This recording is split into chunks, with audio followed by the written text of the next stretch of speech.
আমার গল্পপ্রিয় বন্ধুরা, কেমন আছো তোমরা? আশা করি ভালো আছো, আমিও ভালো আছি।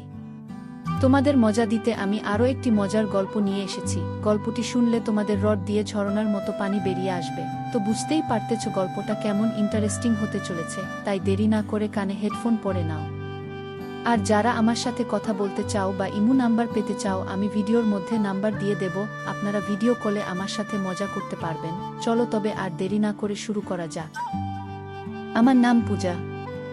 আমার স্বামী সৌদি আরবে ড্রাইভারের কাজ করেন, যার জন্য আমি তার অনুপস্থিতি খুব অনুভব করি। প্রতিদিন রাতে অনেক সময় আমি রোমান্টিক গল্প বা সিনেমা দেখি, যা আমার মধ্যে এক ধরনের আবেগ ও অনুভূতি জাগিয়ে তোলে। আমি সালমান খানের অনেক বড় ভক্ত ছিলাম, কিন্তু সেই অনুভূতিগুলো কিভাবে পূরণ করব তা বুঝে উঠতে পারি না। একদিন আমার ভাতিজার কথা মনে পড়ল, যে দেখতে বেশ সুদর্শন ও শক্তিশালী যুবক। তার বয়স 19 হলেও তাকে দেখতে 25 বছরের মতো লাগে, কারণ সে শরীরচর্চায় যথেষ্ট মনোযোগী। তখন মনে হলো, যদি আমার স্বামী দূরে থাকে, তবে কেন না এই একাকিত্ব কিছু আনন্দময় মুহূর্তে রূপান্তরিত করি। যেন আমার মনের আশা পূরণ হয়। আমার বিবাহ হয়েছে মাত্র 1 মাস আগে। আমার স্বামী সৌদি আরবে কাজের জন্য চলে গিয়েছে, যার জন্য তাকে সবসময় কাছে পাই না। তার এই দীর্ঘ অনুপস্থিতি আমার মনে এক ধরনের খালি অনুভূতি তৈরি করেছে। প্রতি রাতেই একা থাকার কষ্টে অস্থির হয়ে পড়ি, যেন আমার মনের অনেক ইচ্ছে অপূর্ণই থেকে যাচ্ছে। একদিন একাকিত্ব কাটানোর জন্য আমি সুন্দর করে সাজগোজ করে নিজের ঘরে বসেছিলাম। তখন ভাবলাম, আমার ভাতিজার সাথে কিছু সময় কাটালে হয়তো মন কিছুটা ভালো লাগবে। তাই তাকে ঘরে ডেকে এনে কথা বলার চেষ্টা করলাম। আমাকে দেখে সে হাসল এবং বলল, আপনি আমাকে যা বলতে চান খোলাখুলি বলুন, আমি সব শুনতে রাজি আছি। তার কথা শুনে কিছুটা বিস্মিত হলেও একটা শান্তি অনুভব করলাম, কেননা এতদিন নিজের মনের কথাগুলো কারো সাথে শেয়ার করিনি। অবশেষে আমরা দুজনেই গল্প করতে করতে সময় কাটানোর সিদ্ধান্ত নিলাম, যা আমাদের দুজনের জন্যই এক ধরনের স্বস্তি আর আনন্দের মুহূর্ত ছিল। তারপর বন্ধুরা, আজকের গল্পটা অনেক বেশি স্পেশাল। আশা করছি তোমাদের ভালো লাগবে। প্রতিদিন গল্প শুনতে চাইলে আর গল্পগুলো ভালো লাগলে ভিডিওটি লাইক, শেয়ার এবং চ্যানেলটি সাবস্ক্রাইব করো। আমার ছোটবেলা থেকেই বিয়ের প্রতি আগ্রহ ছিল। প্রায় 12 বছর বয়স থেকেই আমার মধ্যে এক ধরনের আকাঙ্ক্ষা জন্মেছিল। স্কুল ও কলেজে বন্ধুরা মাঝে মধ্যে মজার ছলে বিভিন্ন রোমান্টিক গল্প বা হিন্দি সিনেমা দেখাতো, যেগুলো দেখার পর নিজের আবেগ সামলানো কঠিন হয়ে পড়ত। এভাবেই আমার মনে বিয়ের ইচ্ছা আরও গভীর হয়ে ওঠে। তবে আমি দেখতে খুব সুন্দর না হওয়ার কারণে অনেক প্রস্তাব এসেও ফিরে যেত, যা আমার মন ভেঙে দিত। যতই বিয়ের ইচ্ছা বাড়তে থাকত, ততই বিয়ের ব্যাপারে বিলম্ব হচ্ছিল। অনেক খোঁজাখুঁজির পর অবশেষে আমার বাবা মা একটা প্রস্তাব পেলেন এবং দ্রুত বিয়ের সিদ্ধান্ত নিলেন। ছেলেপক্ষেরও বিয়ের তাড়াহুড়ো ছিল, আর আমিও বেশ আগ্রহী ছিলাম, তাই আমাদের বিয়েটা 1 মাসের মধ্যেই হয়ে গেল। আমি ভীষণ খুশি ছিলাম আমার নতুন জীবনে প্রবেশ করে, কিন্তু এই সুখ দীর্ঘস্থায়ী হলো না। বিয়ের কয়েকদিন পরেই জানতে পারলাম, আমার স্বামী সৌদি আরবে চাকরি করেন এবং সেখানে ড্রাইভারের কাজের জন্য তাকে বেশিরভাগ সময় বাইরে থাকতে হয়। যখন জানলাম তিনি 1 মাস পরেই ফিরে যাবেন, তখন আমার মন খারাপ হয়ে গেল। এই ভেবে আমি কান্না করে ফেললাম। এভাবেই আমি তার অনুপস্থিতি সত্ত্বেও নিজের অনুভূতিগুলোর সাথে মানিয়ে চলার চেষ্টা করছিলাম, কিন্তু প্রতিনিয়ত তার কাছাকাছি থাকার চাওয়াটা আমার মনকে অস্থির করে তুলেছিল। রাতে আমি ভালো করে ঘুমাতে পারতাম না। আমি একদিন স্বামীকে জিজ্ঞাসা করলাম, যদি তোমাকে সৌদি আরবেই থাকতে হয়, তাহলে বিয়ে কেন করলে? তিনি আমাকে বললেন, আমার ছোট ভাই বোনেরা এখনো পড়াশোনা করছে, আর আমার ভাতিজার দেখাশোনা আমাকেই করতে হয়। তারা নিজেদের পায়ে দাঁড়ানো পর্যন্ত সংসারের দায়িত্ব আমার উপরই থাকবে। এখানে থাকলে এত টাকা উপার্জন করতে পারতাম না, তাই সৌদি আরবে যেতে হয়েছে। তিনি আরও বললেন, সৌদি আরবে এমন একটা কাজ করি যাতে করে বাড়িতে কখনো টাকার অভাব না হয়। তখন আমি বললাম, তাহলে আমাকেও সঙ্গে নিয়ে চলো। তিনি মৃদু হেসে বললেন, এটা এত সহজ নয়। সেখানে আমার নিজের কোনো বাসা নেই, আর ভাড়াও খুব বেশি। আমরা অনেকজন মিলে একটি ঘরে থাকি, তাতে আমাদের খরচ কিছুটা কম হয়। এরপর তিনি বললেন, আমি বছরে একবার আসি, সেটাও মাত্র 1 মাসের জন্য। তার এই কথা শুনে আমার মন ভারাক্রান্ত হয়ে গেল। মনে অনেক কষ্ট হলো এবং ক্ষোভও জন্মালো। আমার বিয়ে খুব সাদামাটাভাবে হয়েছিল এবং যেসব স্বপ্ন দেখেছিলাম তার কিছুই পূরণ হয়নি। কিন্তু সবকিছু সহ্য করে চলছিলাম। আমার স্বামীর স্বভাব ছিল খুবই গম্ভীর, তিনি কখনো খোলাখুলি কথা বলতেন না বা তার সমস্যার কথা প্রকাশ করতেন না। সবকিছু জেনেও আমি নিজেকে ধৈর্য ধরে সামলে নিয়েছিলাম। আমার স্বামীর বিয়ে করাটা মূলত পরিবারের ইচ্ছাতেই হয়েছিল, যেন তিনি পরিবারের কাজে সাহায্য করতে পারেন। রাগ হলেও আমার স্বামীর উপর কোনো প্রভাব পড়ল না, আর তিনি সৌদি আরব চলে গেলেন। আমি আবারও একাকিত্বে ডুবে গেলাম। রাতের বেলা ঘুম আসতো না, আর তার সাথে কাটানো মুহূর্তগুলো মনে পড়ত। সারাদিন কেটে যেত, কিন্তু তার সাথে কোনো যোগাযোগ হতো না। শুধু রাতে 15 মিনিটের জন্য ভিডিও কল করত, আর সেই সময়টাতেও পরিবারের খোঁজ খবর নিত। আমি তার সাথে মনের কথা বলতে চাইতাম, কিন্তু তার কাছে সময় থাকত না। আমার শাশুড়ি সামান্য কথাবার্তা বলতেন, বাকিটা সময় আমি ঘরের কাজে ব্যস্ত থাকতাম।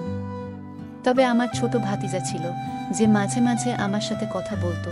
আমার শাশুড়ি রাতের বেলা তাড়াতাড়ি ঘুমিয়ে পড়তেন, যার ফলে আমি আর আমার ভাতিজা ঘরে একা থাকতাম। আর আমার স্বামীর ছোট ভাই বোনেরা বাইরে পড়াশোনা করত। আমরা প্রায় রাতের খাবার একসাথে খেতাম।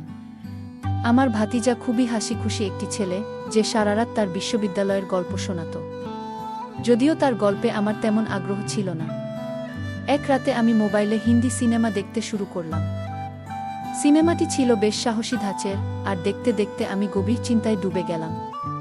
পরের দিন সকালে যখন ঘুম থেকে উঠলাম, তখনও রাতের সেই সিনেমার কিছু দৃশ্য আমার মনে ঘুরছিল। আমি কিচেনে কিছু কাজ করলাম এবং দুপুরের খাবার তৈরি করলাম। কাজের সময়ও সেই দৃশ্যগুলো আমার মনে ঘুরছিল। আমি রান্নাঘরে বসে মনোযোগ দিয়ে সেই দৃশ্যগুলোর কথা ভাবছিলাম। হঠাৎ অনুভব করলাম কেউ যেন আমার পেছনে দাঁড়িয়ে আছে। আমি ঘুরে তাকাতেই দেখি আমার ভাতিজা সেখানে দাঁড়িয়ে আছে, এবং সে সেই ভিডিওটি দেখে ফেলেছে। তাকে দেখে আমি কিছুটা অবাক হয়ে গেলাম, কিন্তু সে স্বাভাবিকভাবে বলল, চাচি, যদি খাবার তৈরি হয়ে থাকে তাহলে রুটি বানিয়ে দিন। আমি তাড়াতাড়ি মোবাইলটি বন্ধ করে রুটি বানাতে শুরু করলাম। তবে তারপর থেকে লক্ষ্য করলাম আমার প্রতি ভাতিজার আচরণ কিছুটা পরিবর্তিত হয়েছে। আগে সে আমার ঘরে আসতো না, কিন্তু এখন প্রায় আসতে শুরু করল। একদিন বলল আজ বিকেলের চা সে আমার ঘরেই খাবে, কারণ লাউঞ্জে শীত বেশি। শীতকালে আমার শাশুড়ির অভ্যাস ছিল যে তিনি বেশিরভাগ সময় নিজের ঘরেই থাকতেন এবং সেখানেই খাবার নিয়ে যেতেন। শাশুড়িকে খাবার দিয়ে এসে দেখি আমার ঘরে আমার মোবাইলটি সে দেখছে। আমার মোবাইলের সমস্ত ব্রাউজিং হিস্টোরি দেখে ফেলেছে এবং জানতেও পেরেছে যে আমি কি ধরনের ভিডিও দেখতাম। তার এই আচরণে আমি খুবই অবাক হলাম। সে কে যে আমার মোবাইল চেক করবে? আমি চায়ের ট্রেটা বিছানার উপর রাখলাম এবং নিজের মোবাইলটি ভাতিজায়ের হাত থেকে নিয়ে পাশে রেখে দিলাম। চা খেতে খেতে ভাতিজা হেসে আমাকে জিজ্ঞাসা করল, চাচি, আপনার কি ধরনের সিনেমা পছন্দ?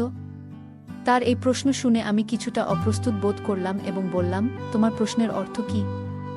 সে হেসে ব্যাখ্যা করল, মানে আপনার কি অ্যাকশন মুভি ভালো লাগে নাকি রোমান্টিক?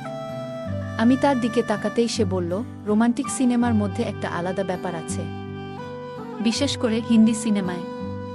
আমি চুপ থাকায় সে নিজেই আবার বলল, চাচি, আপনি চাইলে আমাকে বন্ধু ভাবতে পারেন। ভাতিজা চাচির মধ্যে বন্ধুত্ব তো হওয়াই স্বাভাবিক, আর আপনার একাকিত্বে আমিও পাশে থাকতে পারি। তার কথাগুলো শুনে আমি কিছুটা লজ্জা পেলাম এবং বললাম, আমার মাথা একটু ব্যথা করছে, তুমি চা তোমার ঘরেই গিয়ে খাও।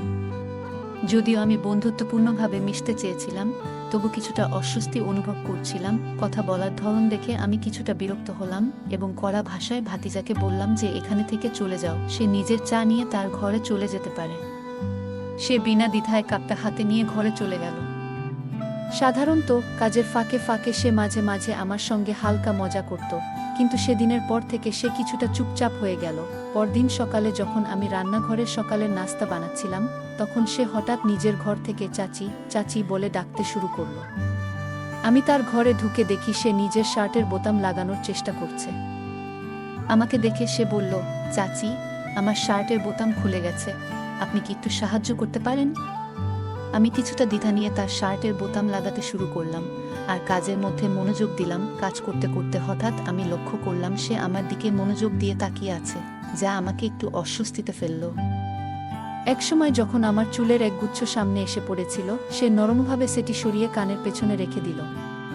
আমি একটু চমকে পিছিয়ে আসলাম, আর সে হেসে বলল, চাচি, শুধু চুলগুলো সরিয়ে দিলাম, আপনি এত ঘাবড়ে গেলেন কেন? আমি দ্রুত বোতাম লাগানো শেষ করে নিজের ঘরে চলে এলাম। আমার মনে কিছুটা অস্বস্তি হচ্ছিল, তবে আমি নিজেকে সামলে নিলাম। আমি অনুভব করছিলাম যেন ভাতিজা আমার কাছাকাছি আসার চেষ্টা করছে, আর এই কারণেই আমি একটু দূরত্ব বজায় রাখতে চেষ্টা করছিলাম। এক রাতে যখন গভীর ঘুমে ছিলাম, হঠাৎ মনে হলো কেউ যেন আমাকে গভীর মনোযোগ দিয়ে দেখছে। এই অস্বস্তিতে আমার ঘুম ভেঙে গেল। ঘরে শুধু মৃদু নাইট ল্যাম্পের আলো জ্বলছিল। চারপাশে তাকিয়ে দেখলাম আর ভাবলাম কেন আমার এ ধরনের অস্বস্তি হচ্ছে। তারপর আমার দৃষ্টি ঘরের জানালার দিকে গেল, যা সাধারণত বন্ধ থাকে, কিন্তু আজ খোলা ছিল। আমি একটু অবাক হয়ে গেলাম, কারণ আমি সাধারণত জানালাটি খুলি না। জানালাটি বন্ধ করতে উঠতেই মনে হলো হয়তো কেউ ভাতিজার ঘরে ঢুকেছে, যা দেখে আমার মনে এক ধরনের অজানা ভয় তৈরি হলো। নিশ্চিতভাবেই ভাতিজাই হবে, যদিও আমি তাকে দেখিনি। তখন আমি আমার ঘর থেকে বেরিয়ে শাশুড়ির ঘরে গেলাম, তাদের পাশে গিয়ে শুয়ে পড়লাম। তবে তারা এত জোরে নাক ডাকছিলেন যে সেখানে আর থাকতে পারলাম না এবং বাধ্য হয়ে নিজের ঘরে ফিরে এলাম। সকালে নাস্তার সময় ভাতিজা আমাকে বারবার লক্ষ্য করছিল। তারপর সে বলল, চাচি, আপনাকে তো চাচার কথা অনেক মনে পড়ে নিশ্চয়ই? আমি বললাম, হ্যাঁ, অবশ্যই অনেক মনে পড়ে। তখন সে বলল, তাহলে নিশ্চয়ই রাতের বেলা অনেক সময় ঘুম আসে না আপনার? আমার ভাতিজা একদিন এমন কথা বলল যে, চাচাকে তো আপনি অনেক মিস করেন, তাই না? তাহলে ঘুমানো নিশ্চয়ই কষ্টকর হয়। তার এই কথায় আমি বেশ বিরক্ত হয়ে গেলাম। আমি তাকে কঠোরভাবে বললাম, তুমি আজকাল খুব বেশি কথা বলছো, এভাবে কথা বলা বন্ধ করো। আমার কথা শুনে সে চুপচাপ সরে গেল। পরের রাতে দেখি আমার ঘরের জানালা অদ্ভুতভাবে খোলা, আর জানালার কাছে ভাতিজাকে দাঁড়িয়ে থাকতে দেখি। এটা দেখে আমার খুব খারাপ লাগলো। পরের দিন তাকে জিজ্ঞাসা করলাম, তুমি আমার ঘরের জানালার কাছে কেন এসেছিলে?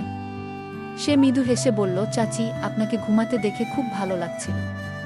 তার এই কথা শুনে আমার খুব রাগ হলো এবং বললাম, এবার থেকে এমন কিছু করলে তোমার চাচাকে জানাবো। সে আমার কথা শুনে একটু বিরক্ত হয়ে চলে গেল।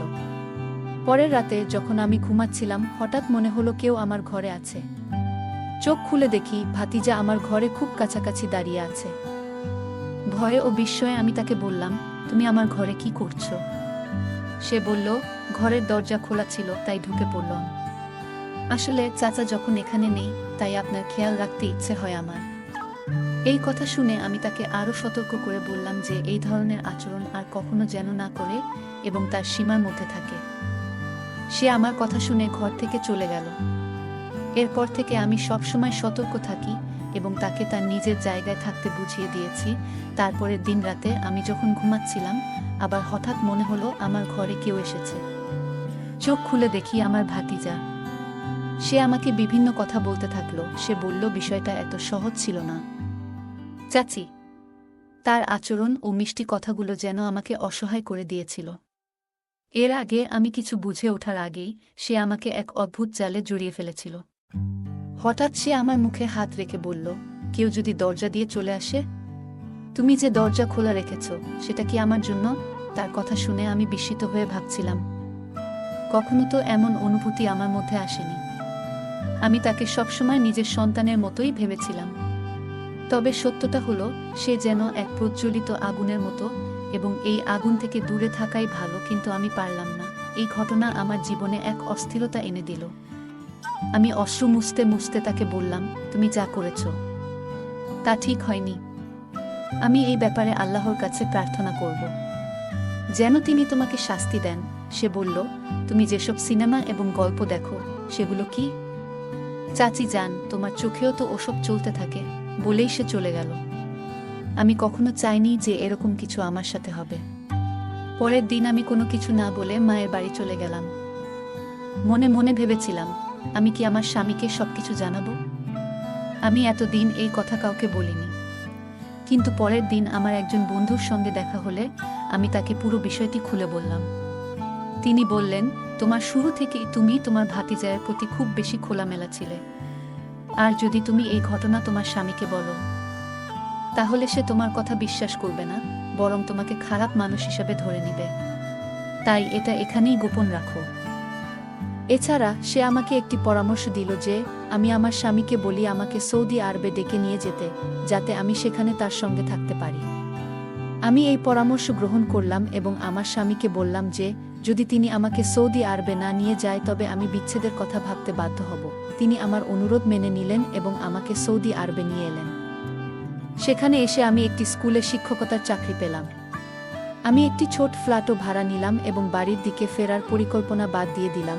এই পরিবর্তনগুলো তখন ঘটছিল যখন আমি বুঝতে পারলাম আমার চিন্তাভাবনাগুলো পবিত্র হয়ে যাচ্ছে এবং আমি বেঠিক পথের দিকে যাচ্ছি। তাই আমি মোবাইল থেকে সব অচিত ভিডিও ও সিনেমা মুছে ফেললাম। সময় চলতে লাগলো এবং আমার ভাতিজার বিয়ের সময় আসতে শুরু করলো। যখন আমার স্বামী বাড়ি যাওয়ার সময় আমি বললাম, আমি আপনার সাথে যেতে পারবো না, আমি এখানেই থাকবো এবং অপেক্ষা করব। আমার স্বামী একা বাড়িতে চলে গেলেন, কিন্তু তিনি সেখানে মাত্র 1 সপ্তাহ কাটিয়ে দ্রুত ফিরে এলেন। ফিরে এসে তিনি বললেন, আমি তোমাকে খুব মিস করেছি, তাই ফিরে আসতে বাধ্য হলাম। 6 মাস পর আমরা জানতে পারলাম যে আমার ভাতিজার স্ত্রী আরেকজনের সাথে ধরা পড়েছে। এটি শুনে আমার মনে অনেক শান্তি এলো, কারণ যে ব্যক্তি আমার জীবনকে উল্টে দিয়েছিল তার প্রতি আল্লাহর কোনো না কোনো শিক্ষা দিতে শুরু করেছেন। আমি সবসময় ধৈর্য ধরেছি। একটু সময় পর আল্লাহ আমাকে সন্তানের সৌভাগ্য দিলেন। আমার এখানে যমজ বাচ্চা হলো এবং আমি তাদের সঠিকভাবে বড় করার চেষ্টা করলাম। বর্তমানে আমি আমার জীবনে খুবই খুশি আছি এবং আমার পরিবারের সঙ্গে একটি সুখী জীবন কাটাচ্ছি। গল্পে একজন নারী তার ভাতিজার প্রতি অতি খোলামেলা আচরণের জন্য সমস্যায় পড়েছেন। এতে বোঝা যায় যে আমাদের নিজেদের ও অন্যদের সাথে সম্পর্কের ক্ষেত্রে সতর্কতা অবলম্বন করা প্রয়োজন। আত্মীয় বা ঘনিষ্ঠ কারো সাথে আচরণের ক্ষেত্রে মনের মাঝে সুস্থ সীমারেখা বজায় রাখা গুরুত্বপূর্ণ। গল্পের নারী আল্লাহর কাছে ধৈর্য নিয়ে প্রার্থনা করেছেন, যা তাকে কঠিন পরিস্থিতি মোকাবেলা করতে সহায়তা করেছে।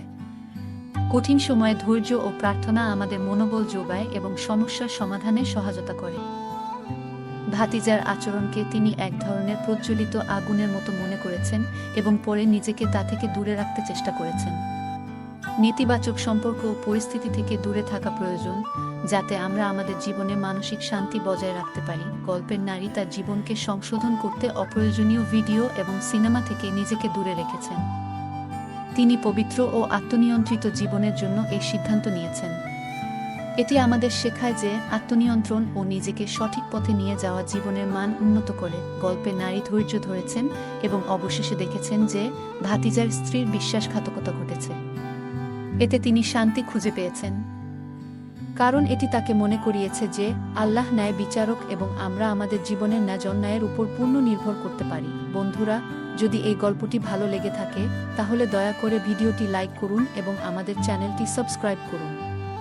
পাশে থাকা বেল আইকনটি প্রেস করুন, যাতে করে আমরা যখনই নতুন ভিডিও আপলোড করি তার নোটিফিকেশন সবার আগে আপনার কাছে পৌঁছে যায়। ধন্যবাদ, দেখা হবে আমাদের পরবর্তী ভিডিওতে। আজকের গল্পটি এ পর্যন্ত। এতক্ষণ সাথে থাকার জন্য ধন্যবাদ। দেখা হবে পরবর্তী কোনো ভিডিওতে।